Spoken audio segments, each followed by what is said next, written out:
Hello, good afternoon. Thank you for joining us again on our free webinar series, Practical Parenting. My name is Dr. Andrea Carag, and I'm a pediatrician and a proud member of the Parenting Collective. So, what is the Parenting Collective? We are a group of parents that decided to join together because we were all professionals in a certain field. I being the doctor and pediatrician, we have a clinical psychologist, we have a sleep expert and positive parenting expert, and we have an education expert. That being said, our topic for today is making learning at home work. So we know that you guys have had a lot of questions about how this online learning will be working for you at home. We've had a lot of questions like how does it work if you have more than one child, if you're also working from home, and a lot more questions flooded in. So if you do have those questions, just type them out in the comments and we'll get back to you as soon as we can. So again, a little more about the Parenting Collective. We are on Facebook at the.parenting.collective FB, and we are on Instagram at the.parenting.collective. Please don't forget to join our groups as well. We have a Facebook group called the Parents Collective, and in it we will be sharing tips and tricks on how to go about parenting life and how to make it much easier and smoother. I am again Dr. Andrea Carag. I am the owner of the pediatric clinic. We have an on site clinic that's been there for 20 plus years, which I've sort of inherited. But then I created uh, an online site for it. So I manage the Pedia Clinic PH on Facebook, Instagram, LinkedIn, TikTok, and almost all social media channels. So if you're ever in need of pediatric advice, just drop on by and you can ask away. And we will try to answer your questions as best as we can. So for today, we have two guest speakers. We have our very own teacher Nicole Concepcion Inocencio. She is part of the Parenting Collective and, of course, part of the new STEAM-led preschool called Discovery Academy of Innovation. So can we call Teacher Nicole in for a while? Hi. Hi, Teacher Hi. Nikki. Hi, Andrea. Thanks for joining us. Yeah, so Oh, can you tell us a little more about the Discovery Academy of Innovation before we proceed? sure. So, the Discovery Academy of Innovation is a place where we can reimagine education. And so, we want to have a lot of it is STEAM based, and where we also include a lot of play based learning and having fun and enjoying what we're doing. Currently, actually, we have online classes that focus on uh, your 3 to 6 year olds. Yeah. So, Oh, it's a lot of fun. So we do a lot of Superhero Academy, which focuses on play and superheroes, and we have a another one called Colors of Dream, which is kind of our arts one, which is arts and museum, which is a lot of fun. that does sound like a lot of fun. And I wish my 7-year-old child had been young enough to be able to join your class. So if you ever have classes for an older age group, please do inform us. I think my daughter would very much want to join.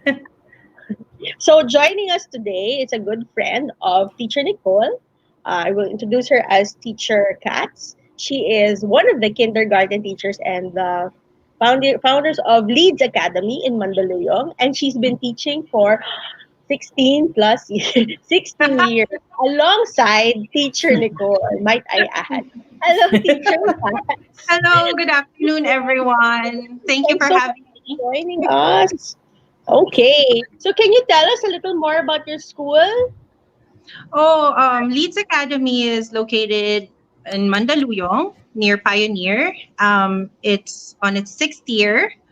Currently, we are online, going virtually. We do have summer classes as well. The available modules for this summer is learning math through play. I wish. Yes. And also, we offer Filipino for second what do you call English speaking students. So there. Okay, so for out of curiosity, out of personal curiosity, your Filipino classes will be until how old? How Oh, many years? it's a preschool, so we do cater up to Well, 6. my child is not which But child. if you need if you need help, we can find someone else to help you. Okay, Older no people. that. Yeah. And heaven knows my child does need that help. Anyway, so for those just joining us, so today we're going to be talking about how to make online learning work at home. If you have any questions or comments, please leave them in the comment box, and we will try to get back to you as soon as we can. Uh, so for today, I think we should start off with the most important question. So DepEd has ordered that there will be no face-to-face classes until there is an actual vaccine. Hmm. That being said, everyone is now scrambling to set up their homes or to prepare for online learning. So Hmm. let's say all things being equal, so you have your home, and then I think it also depends on home or condo. But ideally, what is the ideal setup like in your home to have online learning to make it work? How Okay, would you set so up your space? um, s- based on experience, you have set up for your space. Number one, you need a lot of lighting, natural lighting. Okay. Besides the tech and the internet, the good internet connection, this is the space I'm talking about. Okay, yes, So just a space. lots of natural lighting. A lot of parents live in closed condominiums. Open those windows, let the light in. There's a The natural light actually helps boost performance and um, well-being for the child and the creativity. And Wow. then when you set up, be intentional with the colors around. Okay. Colors make an impact. Like for example, if you have orange there, it gives off that warm feeling, and having that warm feeling stimulates productivity. Or if you have green and it has that cool color, it gives a calming effect or it aids in concentration, right? So that setup first. And then make sure that your child has a comfortable seating space. um, Make sure that it has a sufficient back support. Even us adults, we have a hard time sitting down in the same seat for a long time, so make sure they're comfortable. um, Besides the chairs, have other variations. You can have bean bags, you can have reading nooks. Prepare your space as if Oh, it's not just the online class talking to your teachers. Make sure that you prepare it for both synchronous, which is that live classes, and asynchronous, which is what the teachers prepare offline, not virtually. Okay. um, for me, also having a lot of the hands-on activities available for children, especially preschoolers, because that's my area. Um, Making them make that mess and getting themselves to okay. explore. Yeah, that's very important. Make it varied, something that can help promote music or art, reading, have puzzles around, writing materials, have games available, because all of these things can help your kids apply pre-existing knowledge and connect it to what they need for the current situation. We have to think about their whole being, not just the academic, right? um, what else? We have to also encourage the children to see their work, to think about what they're learning. So whatever product that they've produced, post it. Have a wall for them to go back and see and check out what they've done, and it's something that they can be proud of to affirm whatever they've learned. It is also something that can help them think about what else they can improve, just to help them go back and see. But besides that, make sure everything's organized, Oh have my sections. It will help your children also be calm and not like be like, I need to find my crayons and my paper, just have everything organized God, nice and sounds like neat. me, not my child. Of course, it's okay to have that mess, but just make sure that they have, it could be as messy as possible, but like a box for their writing materials. It's easier for them to find things that they think they might need at that moment, right? If it's Mhm. organized. Make the space personalized. Like I said, I like having their work posted, having things, let's say if they've sculpted something out of clay, have it there, make them go back, talk to them. Conversations always they learn a lot by conversations with the adults, right?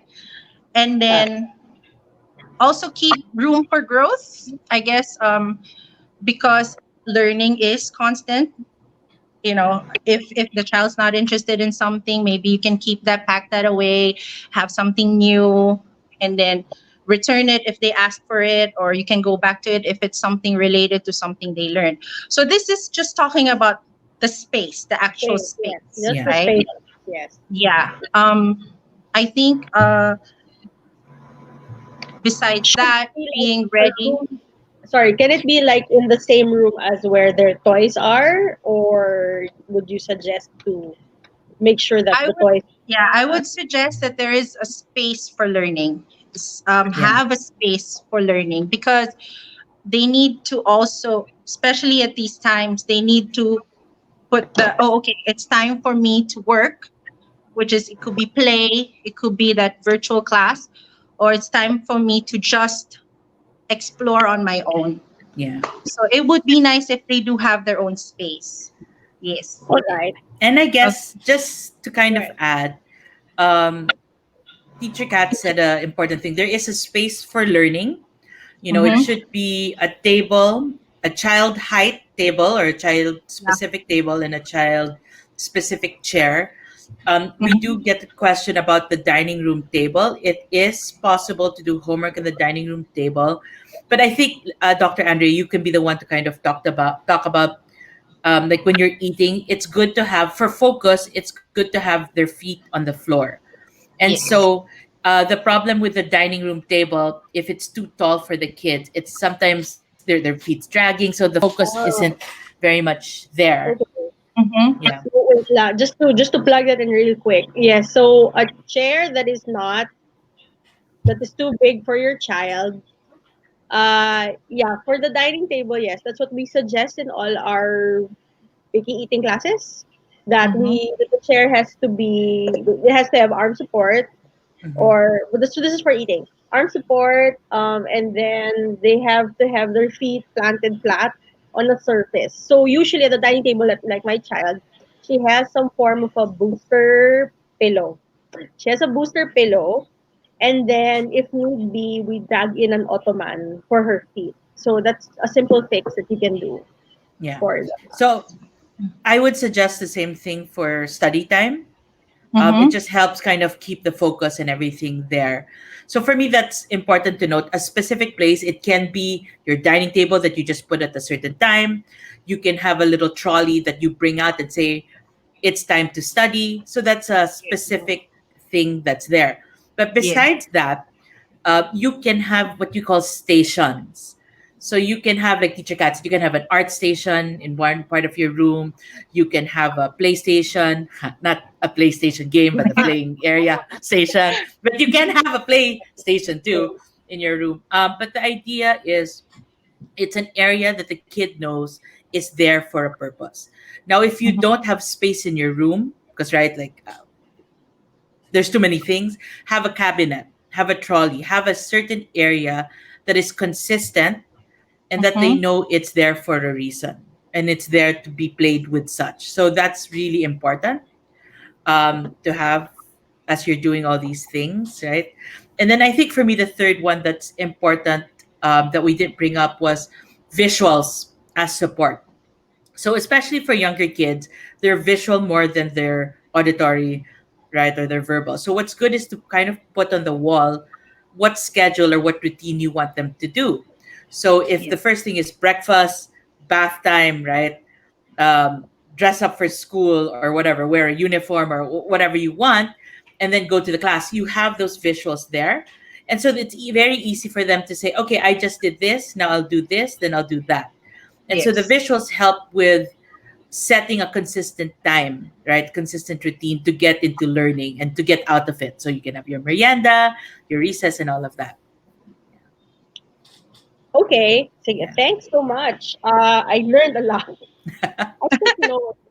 Okay, I learned, I learned so much.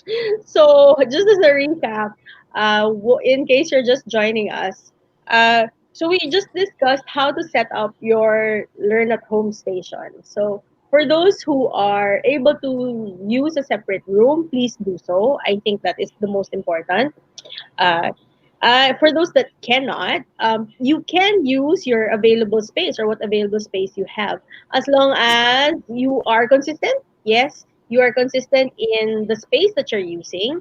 Let's say it's a Mm-hmm. common area. You can dedicate a cabinet or a trolley, as Teacher Nicole said, for your learning material. So the at least when the child knows that the moment the trolley or the cabinet is open, it's learning time. Study. Yeah. Learning time. But I like your input, teacher Cats, on the lighting. I didn't think of that and the colors because I was thinking of using a room here that's predominantly black. So I think I have to at least put a little more decorating. Maybe put more plants. I Yeah. will Plants. Yeah. I will ask my friend Jingay for plants. Okay, and then definitely we will thank you for your inputs on the seat. Yes, that one I didn't consider too much as well. Okay, so is there a big difference in, let's say, setup for like a preschool child versus an older child? Can they have, let's say, if we have, can they have the same setup? I understand, like for high school children, it's also different. Can you comment on this? Like, what would be, or like Nicole, can you comment on, let's say, what another other things that a high school child might need I see. versus, yeah, So kids. I guess you have to think about why you're setting up the school at home, right? So if you're doing it in a common area, is it to watch to make sure that the work is being done? And normally for younger kids, it's you're kind of like a thrown, right, a stone's throw away, so that if anything happens to the internet, anything happens technologically, you're there to kind of to support it, right, to do tech support. That's really the role. As you get older, there is a lot more independence on the role of the kid. But we do suggest, for me at least personally, if you're middle school, so till about grade 8, Okay. for me at least till grade 8, you would need to have a time, still a set time for homework or to study, still a set table to do all these things. Yeah. Um, there is, it still has to be scheduled, Okay. especially because you're still learning. It's a willpower thing, right? Will I do it? Will I watch TV? Obviously, what's going to win? So you have to set them up for success, for me. And so that's really what's important. So you set it, you say, okay, it's really, you know what, for 3 to 4 o'clock every day you will do your math homework, or you'll read a book or whatever. As you get older in high school, you can um, be less, if you're confident that your kid can do it, then you can let them figure it out on their own. You can give them the cues. You can say, here's it. Make sure first what they have is correct. So, do they have adequate lighting in their room as well? Do they have a chair that's comfortable? Do they have internet? Is the TV, not the TV, is the laptop a good size? It's it there? Once that's set up, then you let them figure it out on their own. but then you also have to communicate with them and see, does it work? Are you able to study? Because some kids might say, you know what, mom, I really can't study in this room. It's just the TV's right there, the Game Boy's right here, or the Switch. Yeah. I just can't. So you might have to work with them and say, okay, let's go. I want you to do it in the living room every day. So it's really that constant communication that's really Mhm. important. All right. Teacher Katz, did you want to add anything? No, I do agree with Teacher Nicole. Scheduling is important. Even with preschoolers, we make sure, just like what she suggested, we make sure we have visual aids. It helps them regulate themselves as well. Um, if you don't have schedules, they feel that you're not ready and they get anxious. When are we ending? When are we going to have our snack? Can I leave now?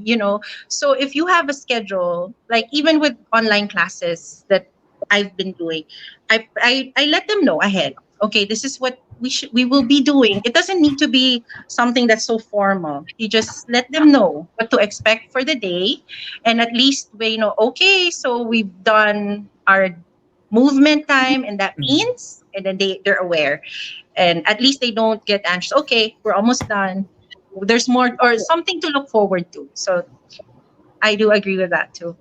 Okay, so it's basically the same thing, but and the crucial thing is to for even for older kids is to make sure that they have a schedule. I would assume Yeah. for older kids you can have them help in making the schedule so that Mm-hmm. it's a little better for their time. Especially, I guess Mm-hmm. for teenagers that are so, I mean, the teenagers they have to have their time to Yeah. themselves.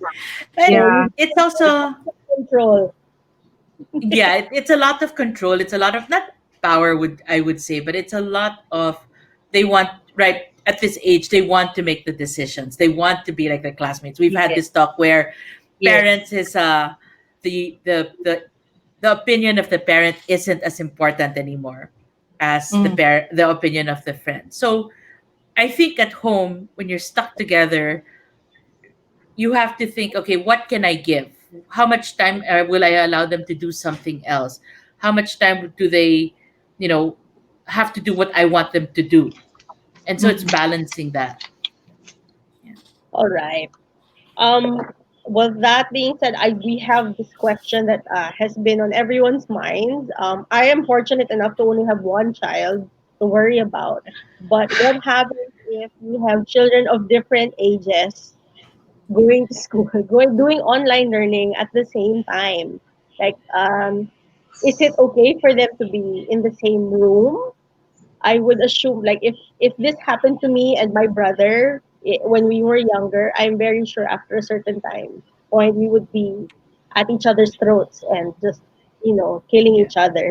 Yeah. So what would be your suggestions for parents with multiple kids Yeah. who will be online at the same time? Well, I guess I'll start. And I think in the perfect world, right? Each kid has their own device, because they need to be able to do what they need to do and not share. Right. Mm. Unfortunately, that's the reality that, we they need, unless you're able to schedule their classes at different times, most likely they'll need their own device. Now, I Mm. think the question happens: what do you do? Um, should they be doing their homework together? Should they be doing it in their own rooms? Right. So for me, once again, there is, depends on your purpose. Like, so I've seen parents who put all their kids in the dining room, they have their homework, they have their earphones, they're doing their work, and so the mom is there to watch the whole group Okay. do their homework. And so don't overthink it. I think if that's easier for you, then do that. Have them Yeah. go same place, same area, and do that. That's perfectly fine. If not, then you have to figure out what works for you. And I think at the end of the day, that's the question, right? It's really what works for you. The second issue would be if you have a limited resource. So you don't have enough internet, or you don't have enough laptops to serve everyone, then I know, Jackson Point. No. But right. No. I think at the end of the day, then it's a conversation again. with the teacher, with the school, with everyone. Okay, you say, my school is set up this time to this time. Uh, I know we have class at this. Can you maybe record your classes so I can watch it at a different time?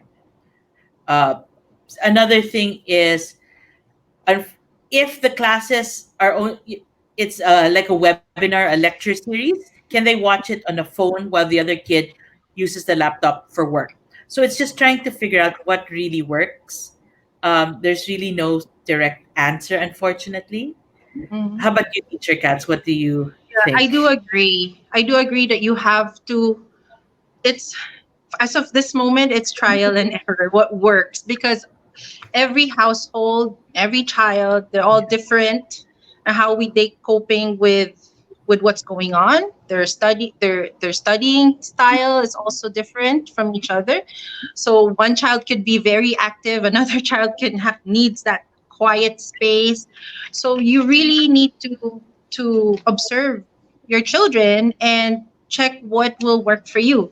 You can have them in separate rooms, but I suggest that if they are young and it's just you, then have them maybe in separate sides and work with them back and forth. You really have to get a feel for it and adjust as you go along. Yeah. And I agree with Teacher Nicole as well, being open with your school, with what you need and what is available for you will also help the school to adjust and cater to everyone. I know that schools are doing both synchronous and asynchronous classes. Synchronous meaning the live, and asynchronous meaning pre recorded. So the asynchronous classes can help support that problem, that issue. And then maybe work out a schedule with your live classes with your teacher or your school. Yeah. And another thing is, there is value actually with siblings helping each other with the work, Yes. right? Yes. Oh, And I so sometimes when you have an older child and there's a younger one, you can actually step back and ask the older child to be the one to help them with the homework if they can do it, right? Or so yes. there's a lot of value in that. I feel so. Even the other way around. So if the which is cute, right, and difficult. If the older kid needs help, the younger kid can try, and that Yes. conversation, maybe the ability to explain what the concept is to a younger kid will help them learn as well. So those are things that you can have them do, so that there's also a community of learning in your house, and it's not just computer and the screen, but it's siblings, mom, dad, yaya, right, that's helping in the learning. all right. So I know there are different modes for online learning, and I also always get this question: would you suggest that they go out and buy a laptop, or can these things be done on the phone, or should they buy a tablet? Do you, as teachers, do you have any recommendations? Okay. It you have to also consider what they're using the gadget for. So for example, if your child, you have to ask it the functionality, right? You have to ask, is your child just going to watch and not produce anything? Then you can go with the tablet, right? But if your child needs a lot of output, something that would need PowerPoint, Excel, keyboard, things that you cannot have with your tablet, then you will have to go with a laptop. So my take on this is you have to ask yourself and see what the school will be requiring your child to work on, like what activities or what products they would need to submit. Then that's when you decide. Generally, laptops can provide a lot of, let's say, you can record your videos, you can edit them, you can upload in your Seesaw, you can type up PowerPoint, Excel, right? As compared to just tablet that You just watch and have. But it will work, your tablet and your phones, it will work if there's no other available gadgets, right? Teacher Nicole. I mean, Yes, that's true. it's That's really totally what true. works. In Yeah, absence of what anything, yeah. yes, yes, yes. I think though, no, yeah, it really is about the use and thinking about how you can best match what your kids can do with the Mm, gadget that you're going to give them. And I think that's why most schools recommend an iPad or a tablet earlier on, just because of the difficulty in using the keyboard, mm, right? Because it's Yeah. easy to swipe and to do all of those things and write with a pen. It feels more natural to them. mm. Um, and then there'll be a grade when you start writing essays. I think is really the big one, or PowerPoint. That's Yes, when a yes, laptop is needed. yeah. Yeah. Uh-uh. So definitely for older kids that need to submit more projects, it would have to be a laptop. And then for I guess younger kids, they can do with especially if they're just going to watch or or answer simple Interact. questions. Yeah. Yeah. Yeah, And the online. idea is to watch, and then because right, you want to keep them, you want to give the iPad, or the use of the technology is there to support the actual activity. And so most Mm, schools is mm, creating packets and kits and all these things that encourage the kids to use other materials, to do other things, right? That you don't need the iPad or the laptop. And the iPad and the laptop is just a video, as a instructional yes. video, or a community, so to a check-in time. So there are different reasons for it. Yeah. All right.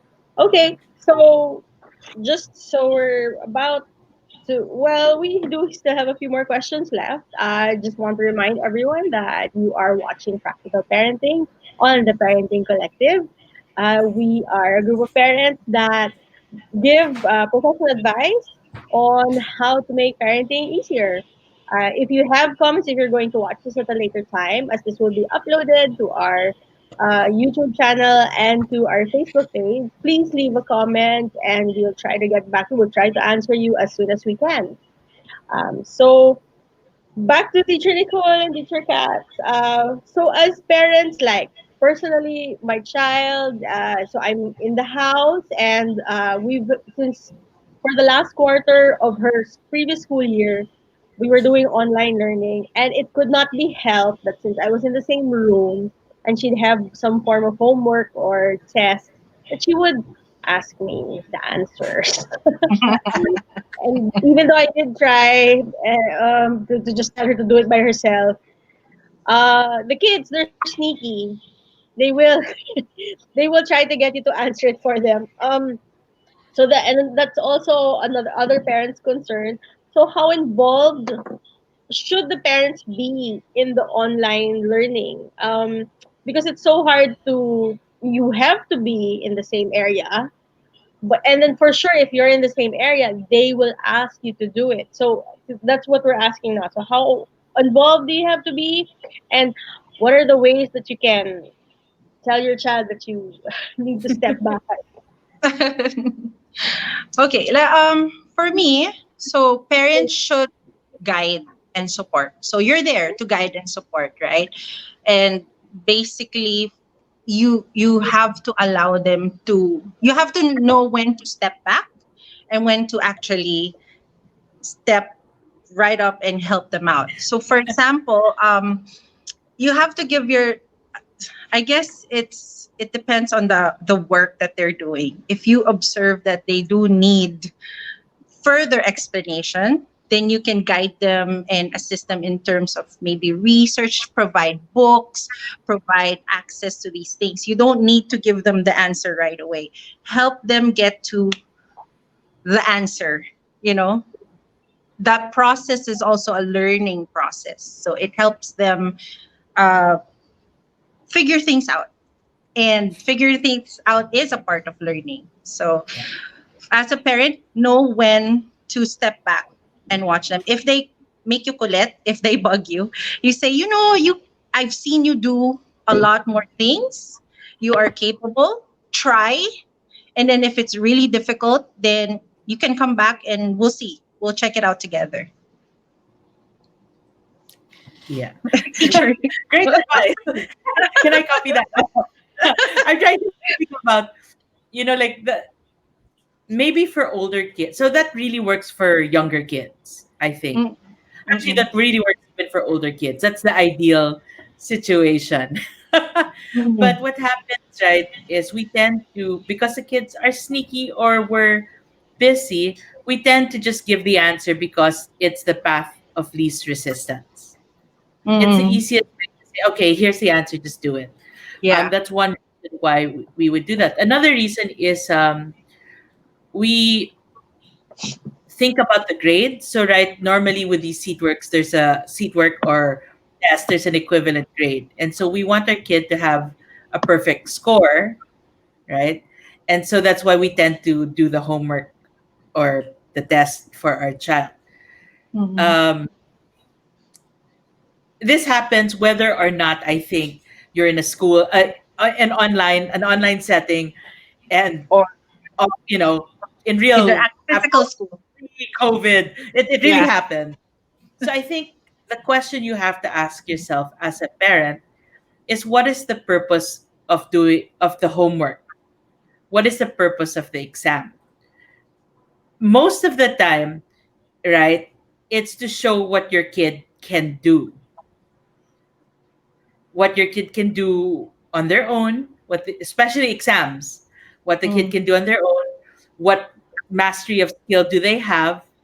And so if you answer it for them, then what will happen? I guess is the question. Will they, one, still know how to do it and figure it out on their own? That's great. That's fine. Two, they'll always rely on you for an answer. mm-hmm. And so even in college, right? Mom, dad, I don't know what's this accounting number that I have to do. Right? Can you do it for me? I don't understand. Right? So that's the other one that might end up happening.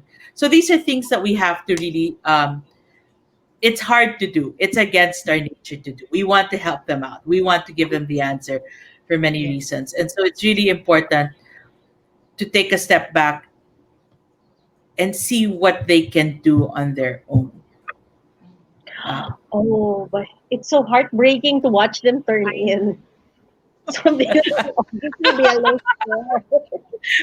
I'm supposed to decimal search, homework. what do you do? Yeah. Okay. No, and, So, and it really is. It's a really difficult thing as a parent because you're looking at the end goal, right? Passing, getting a good grade, going to the next thing, which is great. It's good that you're looking out for that, but you have to just think about, I guess, what's happening now, right? The process of learning to help your kid get to that end goal that you want, which is very, very difficult. And that's really what we all do. That's the goal of teachers. That's what we do. Yes. Yeah. mm, Yeah. I think we should have a Zoom class, teacher Nikki, on that. No, we should offer it that how to do online learning. When is enough? Yeah, how to When do to that, say because it? that's Yeah. no, it's hard. It's really because you want your kids to do the best, and that's perfectly fine. Yes. It's just how you do it, I think, is what we have to you have to figure out what works best. Yeah. Also, to add to that, as a teacher, point of view of teacher, giving an advice to a parent, you have to think of um, the teachers are also looking at what they can do and then how to help them to get to the next step. So if you're doing it for them, then we might think, oh, they're okay. Let's move on. And then they get there and they struggle more. So even if you feel that, oh, my child does not know, maybe it's a fail, the teacher can spiral back and maybe have an activity, a new one, to help them understand it better. Oh, they didn't get it because maybe I was using a different format, or I needed to explain it further, So it's all, you have to consider that as well, you know. The So we have to feedback that it will consider give that. the teacher. Yeah. Yes. So we have to consider that the teacher is most probably more patient than you are, than the parent is, and it's not thinking the same way. They're not thinking that, oh, because my child, oh, the child did not get a good score, so we will just fail it. No, yes. So I just like to also point that out to my two parents out there that you're only there basically for some tech support, and then otherwise you're going to have to let the kids do the online learning by themselves as much as they can. If they ask for some explanation, you can try to explain, but then eventually they will have to figure things out on their own. So so si Kim here had asked, set up for high school and older grade school kids. Oh, I can't click on it, but anyway, Yeah. so yeah, so just to reiterate, I think that there thanks. Oh, I think that setup is going to be, because I know this person, is going to be, I think they're going to be in the living room all together. Okay, so I guess, can you comment on that? Is that okay? Can they be beside each other, or do they have to be separate? Okay. So ideally, I think they have a. It's funny, right? I think they have. I know this person too. So they have an eight-seater table. It would actually be good for them to be on both ends of the table, just Mhm. because they have their own space. So even if they make a lot of mess, they can take half the table each, and it's still not. They won't be Disrupt the other. interfering with each other's work. Yes. Yeah, that's important there. It is There's a lot of light in that room, so I think that's great. Their chairs are very comfortable. The kids have a good height. The only thing I would just be not worry, but to think about is just that it's a busy part of the house, and so people come in and out. Right, they're going to the kitchen, they go back out, so that might be a distraction that's there. The ways that you can stop it, kids can listen to music. I always say that for me it tends to drown out and focus help drown out the noise and help them focus, so they can have their earphones on. They can plug into the computer. Another thing with um, I can't believe high school and grade school Oh um, yeah, yeah. is sorry is that you can have a conversation about what they want to accomplish at the beginning of the day. So, for example, if they have a lot of homework or a lot of classes, you could say, "Today, mom, we have math, science, and Filipino. My plan really is, well, I'll go to my classes and then I'll do my extra work after, the asynchronous stuff after. My goal is really to get my Filipino paper done." And so they can suggest that at the beginning. And then at the end of the day, you hold them, to a certain degree accountable for that. So where's your Filipino homework? Did you actually do it? Where is it? Oh, okay, this is it. And then that leads on to a conversation. So if it's, let's say, like my work, not very good because I don't speak Filipino very well, then it's a chance to talk about it and say, okay, this is where you can improve. Right? You That's where the helping comes in. That's where you can help them do better. If they're able to do the work really well and really quickly, congratulate them.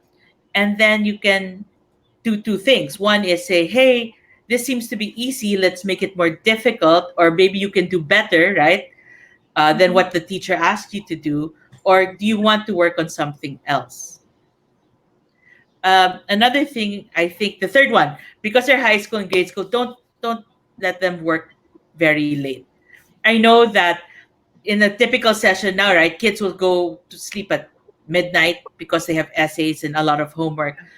But my suggestion is you also figure out their time, because they're going to be the computer all day working at home downstairs. They need time to walk, they need time to eat, they need time to stretch, they need time to stop also doing work. So maybe you can say, 6 o'clock, which is late already, right? 6 o'clock on a regular day. If it's exam time, let's go till 9, but that's it.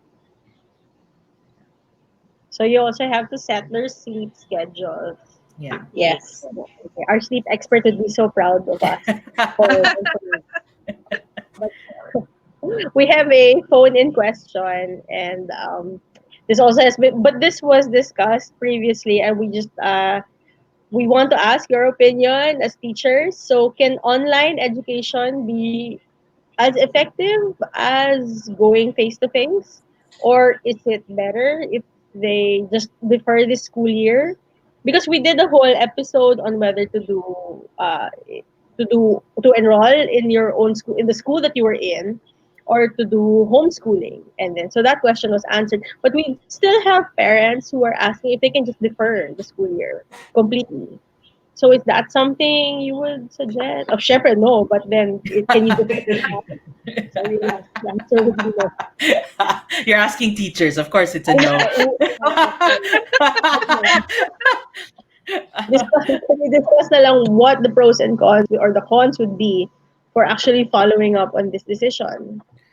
um, okay. I think maybe first we can answer, can online education actually be effective? Maybe that's the first one. Then the next one would be, in place of that, right? What is a good alternative? Yes. Right? Okay. Yeah, because I think that's it. So for me, Okay. So I'm thinking about, sorry, it's like lagging. Thinking about online education. Okay, I think I think what online education has going for it, if that, is that everybody is trying it out and they're willing to still adapt and change to make it effective. And correct. so, given the fact that the alternative is, let's say, a lecture, right, for 5 hours straight or whatever, um, in like universities or in college, in graduate school, the alternative is maybe quicker classes with more activities. There, it could be more effective. Okay, Okay. so I think the same thing with um, basic education. Online education can be effective because people are willing to try things out and to make it work. Yes. Okay. I Okay. agree. So, Yeah. so basically, I sorry, you're saying that since online learning is still actually evolving, it could actually work. Yeah, Yeah. because right now we're only seeing as it is, like you just move the school to the next room, and then yes. you're doing classes Yeah. there. But you never know what we can come up with to actually facilitate learning here at home. Yeah, that's a Yeah. good. And think about your schools and how far they've come, right? So they didn't miss a beat. They put on online classes and said, "Oh my gosh, it doesn't work." So now they're doing asynchronous and synchronous. They're sending kits. They're not doing the whole day. So they are adapting to the needs of the To the need. students. Yes. And I Yes. think that is a very healthy response. And I think that's actually a very good response because we can adapt to what is really needed. Now, I don't think we have the answer to it yet. We have bits and pieces of it, but that is really dependent again on your school, right? Your Mm-hmm. access of your school, the types of students you have, and all of that. So I Yes. think that's my answer. And Sorry, teacher cats, yeah. Yeah, it's okay. teacher Um, was gonna say. just keep in mind, for me, just keep in mind that educators are nonstop working on this, day in, day out, talking to each other, working with Dep Ed. Because of the situation, we are trying to make it work. And keep in mind that educators have your kids in mind all the time. So whatever is working and not working, we're trying the best we can, as fast as we can, to Yeah. provide before we open the school year or we provide anything. If something doesn't work, okay, take it out. Let's try something else.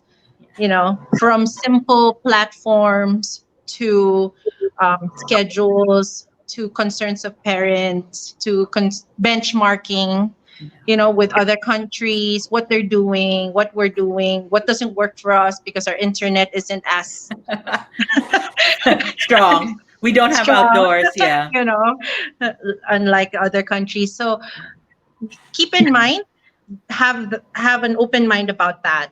The educators are constantly researching, constantly working to make it the online the virtual classes, the synchronous classes, and asynchronous working. If the parents are willing to try, if there's free trials, attend and see for yourself. Yeah. That's the best way to see this. We've had parents who decided, okay, not enrolling this school year, but after trying, hey, it can work, and they're actually having fun with their kids because the learning process has turned into uh, a relationship thing. They're spending more time, they're learning together, and they're experiencing things together, and you'll be surprised the joy that you actually Yeah. see while you're learning. um, Movement time, parents are dancing with the kids Yeah. as compared to just watching them open house, right? So Mm, just be my take, Yeah. be open to it. If they're trial classes, go and try. If it's really not for you, then that's your prerogative, right? Yeah, that's it. As a parent. Yeah. I mean, no Yeah. no one will force you. But for me, try and see and research and ask your teachers, the school. And so, then go. no, I was just going to say, and then if you think about the alternative, right? So Mm, when we talk about alternatives, I guess is the alternative you're not going to send them to school, period. Yeah, So yeah. I think that's what this question was for. yeah, Yeah. Can they defer? Can they just skip the school year? Mm, But this question is coming from a preschool okay, parent that is asking because okay. they're going to learn. I mean, because the purpose of being in school was the Yes. interaction. So if that is absent, there, what can they just not go? Parang, would it be okay? Can the child catch up next year? I think that was the question. Yeah. okay. Parang, Mm, mm. parang that's a loaded question. Yeah. There's too many things to unpack there. It's No, a burning, uh, burning question. burning. Because skill wise, it really depends on the context, right? So like, if can you, Yes. if it's hard If to say you're yes they can catch up, but if there's nothing that's being done at home, and I mean then like nothing, just watching, not even watching TV, just TV. nothing, right? Yeah. TV and no interaction, then it would be a little bit more difficult to catch up. Mm-hmm. um, if you can supplement, which is send them to our online programs, or or Or in get or or in spend place of time that. to Yeah. research for your child. You have to Yeah, do it. Then it can work. it definitely can work. You just have to remember that schools, especially next year when they start opening, I assume, especially the big schools, will have tests, will have all these things that are there. So I think, if that's your game plan, look at the end result, and you can ask. So you go, hey, big Mm, school, maybe I'll defer this year. Next year I'll do kindergarten again. What are the skills that I need to know? What do I need to know so that my kid gets into that school? What are the Yes. skills that I need to have? She needs to have, or he needs to have, right, so that they can get into this program. So it's a lot of that. It's a lot of asking questions, and I think, actually, not that this virus is a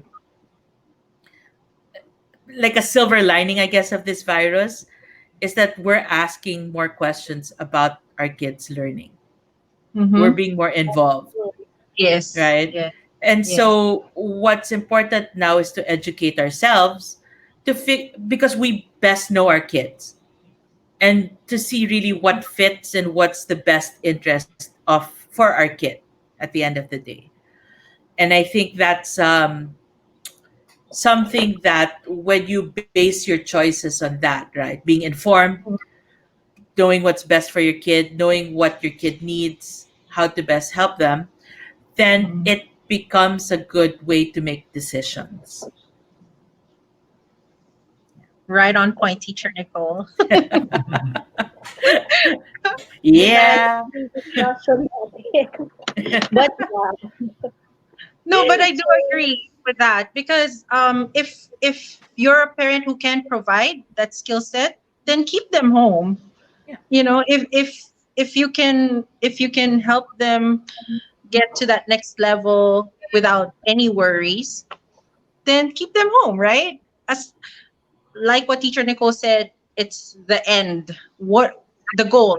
So what do you expect?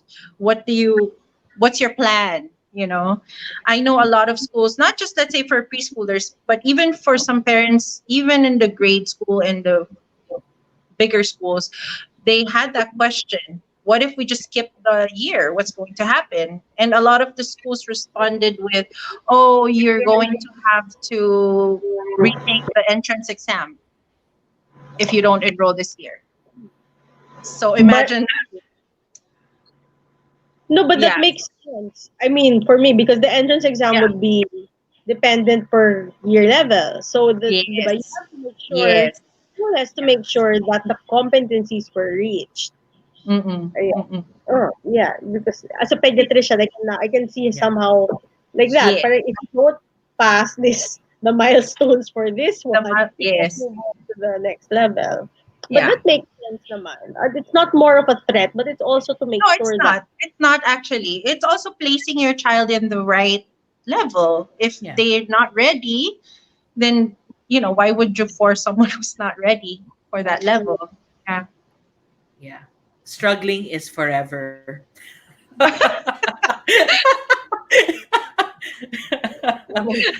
maybe this, Okay. Yeah. I mean, it's really you want to set them up, and me as a teacher, that's always my goal. You want to set them up for success. Mm-hmm. So that's what we have to do and to figure that out, right? That's our goal. all right. Well, I think that sort of wraps up this week's session. Thank you so much, especially to Teacher Cats for joining us today. Thank Your you insights also are for having very, me. yeah, yes, it was a pleasure. Your insights are very valuable, and I'm sure our readers very much appreciate the what do you call this, your input on the situation that we have. It is very reassuring, and thank God for teachers like you and teacher Nicole for always being there, for patiently teaching us and our children and helping us getting through this quarantine period together. So that wraps up this session. Again, we are the Parenting Collective. This is Practical Parenting, our weekly free webinar. If you want to have us discuss anything on any parenting topic that you might be interested, if you're going to watch this at a later time, please leave it in the comments and we can drum up a webinar just for you. So we also have Zoom classes, so stay tuned for those. We will be having announcements on them pretty soon. So before we go, if you guys have anything to plug, Teacher Nicole first, like your school again, online classes. Yeah. Yeah. So, no, at the Discovery Academy of Innovation, you can visit us on our Facebook page. We do have well, not summer classes. We do have pandemic classes, classes starting July for your 3 to 6 year olds. We do actually have an older group from 7 to 12. It's our reading group. We call it Bibliotech. So that's something else that we do. Yeah. So Okay, I thank will look forward to that. yeah. Yes, and teacher, sorry, anything to add, like Um, for the Yeah. school? Yeah. yeah. So we do have our summer classes. You can also find us Leeds Academy on Facebook. I also have busy hands sensory kits for kids who for parents. I think I have it here. I'm going to show you. Go So ahead. it has so busy box is also on Facebook, or you can message me directly. So it has All this busy box, like inside for. you have your non-toxic paints, you have your colored rice, you have your kitchen grade play-doh, and lots of surprises. So yeah. Alright. Yeah, it's a I think lot Okay. of I will fun. be It's a lot of nice stuff. Wait, can you open again? Can I just show you? Oh, Sure, sure. sorry. sure. I have my assistant. So Can that also inside, be for my special needs kids? inside. So you have your water beads and clay. So there. Like Orbeez? Oh, Orbeez. Water beads. Yes. Like little Yeah. squishy balls to help with the Like anxiety. Orbeez. They were cats. They Andrea like was asking that can also be diba for for for like special needs kids. Oh special yes, need yes, kid. yes. Yeah. Because I need Especially for kids who sensory. need sensory activities. All right, I think I will be giving you a call. Oh, For thank you. yes, this is for my patients. Okay, Okay. so again, thank you so much for joining us, and we will see you the same time next week. We don't have a topic yet, but then again, if you have any interests, any concerns, let us know, and then we will see you next week again. Thank you for joining us, and stay happy and stay healthy. Thank you. Bye. Bye. Bye.